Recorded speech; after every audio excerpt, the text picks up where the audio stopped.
Buenas noches, mi nombre es Mirley Valencia Londoño, soy estudiante de la Universidad Nacional Abierta a Distancia. Estoy en el curso Física Electrónica y a continuación vamos a dar solución al ejercicio 1, conceptos básicos. Junto mi cédula para verificar el nombre. Vamos a dar paso. El concepto de carga eléctrica. Toda materia está formada por átomos. Un átomo a su vez está formado por pequeños protones, neutrones y electrones. Los protones y los neutrones están unidos en el núcleo del átomo y los electrones están en su corteza. Los electrones y los protones ejercen fuerzas de atracción. Puesto que los electrones giran a gran velocidad alrededor del núcleo, existe una fuerza centrípeta que tiende a alejar del núcleo a los electrones y así entre dichas fuerzas se establece un equilibrio, de manera que los electrones siempre giran alrededor y no son atraídos por el núcleo. El electrón es la partícula elemental que lleva la menor carga negativa y para denominar la carga eléctrica se utiliza la letra Q. Para su unidad se utiliza la C de Coulomb o Coulombio, que se equivale a 6,24 por 10 a la 18 electrones. La carga eléctrica tiene los protones, que son de carga eléctrica positiva, los neutrones son de carga eléctrica negativa. Los neutrones son los que no tienen carga eléctrica. Las cargas del mismo signo se repelen y las cargas del signo contrario siempre se atraen. Tenemos para esto la ley de Coulomb, que fue hecha en 1777. Esta ley es la ley de la electricidad estática, que supone que la intensidad de la fuerza con las que dos cargas eléctricas puntuales se atraen o se repelen es directamente proporcional al producto de sus cargas e inversamente proporcional al cuadrado de la distancia que las separa. A continuación vemos la fórmula. Aquí podemos ver qué significa cada una de las letras. El segundo concepto es la corriente eléctrica. Una corriente eléctrica se produce cuando existe un movimiento de cargas en un medio, el cual puede ser sólido, líquido o gaseoso. En caso de los sólidos son llamados conductores, los cuales se caracterizan por ser elementos que tienen electrones libres de valencia. Al estar sometidos a una diferencia experimentan un movimiento originando una corriente eléctrica. En el caso de los líquidos es necesario tener alguna solución que se disocie al colocar un cátodo y un ánodo. Las cargas libres se mueven, son iones, son positivos y negativos, y de esta manera los iones positivos irán al ánodo y los iones negativos al cátodo. En los gases, al ionizarse el producto de un campo eléctrico, se tienen iones positivos y iones negativos, y también electrones libres de movimiento, lo que produce al final una corriente eléctrica.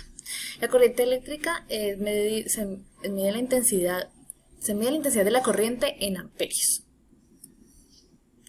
Aquí tenemos algunos ejemplos de los materiales que son conductores y los materiales que son aislantes. Los conductores son los que permiten el movimiento libre de los electrones, por lo que se utilizan para crear los circuitos eléctricos.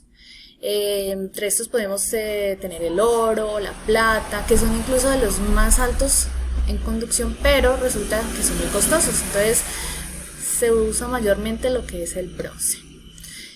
Los materiales aislantes son los que no permiten que los electrones circulen libremente, entonces por lo que se hace imposible el flujo de la corriente eléctrica. Esos aislantes se utilizan para cubrir el elemento conductor de electricidad y así se puede resistir el paso de la corriente a través del elemento que lo alberga. Entonces en este caso tenemos materiales como el vidrio, la porcelana, el plástico, etc. Tenemos varios tipos de corriente. Tenemos la corriente alterna, la cual tiene la particularidad de cambiar de magnitud y de sentido de manera periódica. La forma de oscilación de la corriente alterna más comúnmente oscilada es la del senoidal. Tenemos la corriente continua, que es el flujo continuo de electrones a través de un conductor entre dos puntos de distinto potencial.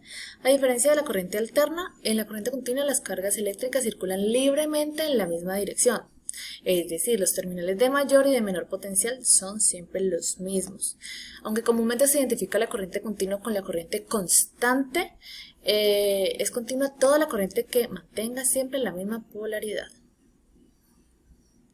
La corriente real y convencional es la que establece una carga negativa que se mueve en cierto sentido, equivale a una carga positiva de igual valor que se mueve en sentido contrario. Siempre hay una carga positiva, habrá una que se mueve en sentido contrario del mismo valor. La corriente rectificada, ese se usa en electrónica. Un rectificador es el elemento o circuito que permite convertir la corriente alterna en corriente continua, aunque también son llamados diodos. El siguiente concepto es la tensión.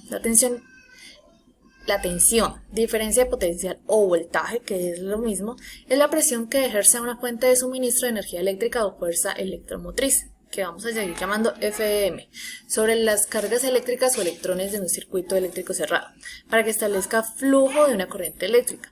Las cargas eléctricas en un circuito cerrado fluyen del polo negativo al polo positivo de la propia fuente de flujo. La unidad de medida del voltio, la unidad de medida es el voltio, y equivale a un joule sobre un coulomb. Mientras menos voltaje haya, se mueven menos electrones, y mientras mayor voltaje haya, se mueven más electrones. Las fuentes de fuerza electromotriz se entienden como cualquier dispositivo capaz de suministrar energía eléctrica dinámica, ya sea utilizando medios químicos como las baterías o electromecánicos como ocurre en los generadores de corriente eléctrica.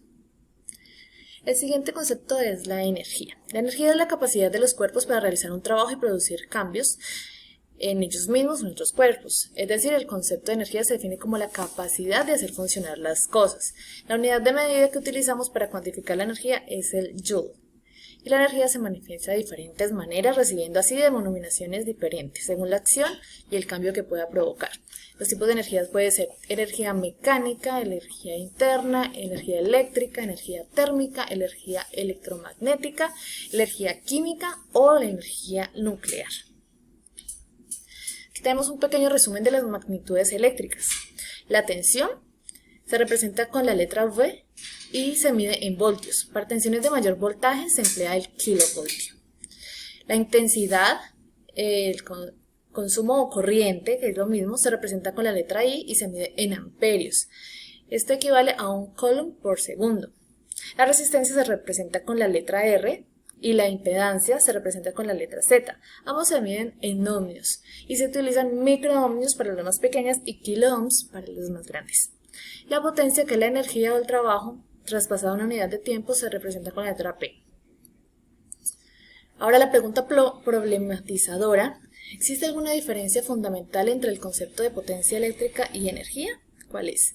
La potencia eléctrica se mide en vatios o en watts e indica la cantidad máxima de luz o electricidad que se dispone en un momento determinado. Es la relación del paso de energía de un flujo por una unidad de tiempo, mientras que la energía se mide en vatios por hora. Resulta de la diferencia potencial entre dos puntos que permite establecer una corriente eléctrica entre ambos. En resumidas cuentas, la potencia eléctrica es la potencia instantánea generada o consumida en la red, mientras que la energía es la potencia que se consume o genera durante un periodo de tiempo que queramos, pero siempre referido al intervalo de una hora. Esto es todo, esas son las referencias bibliográficas. Muchas gracias.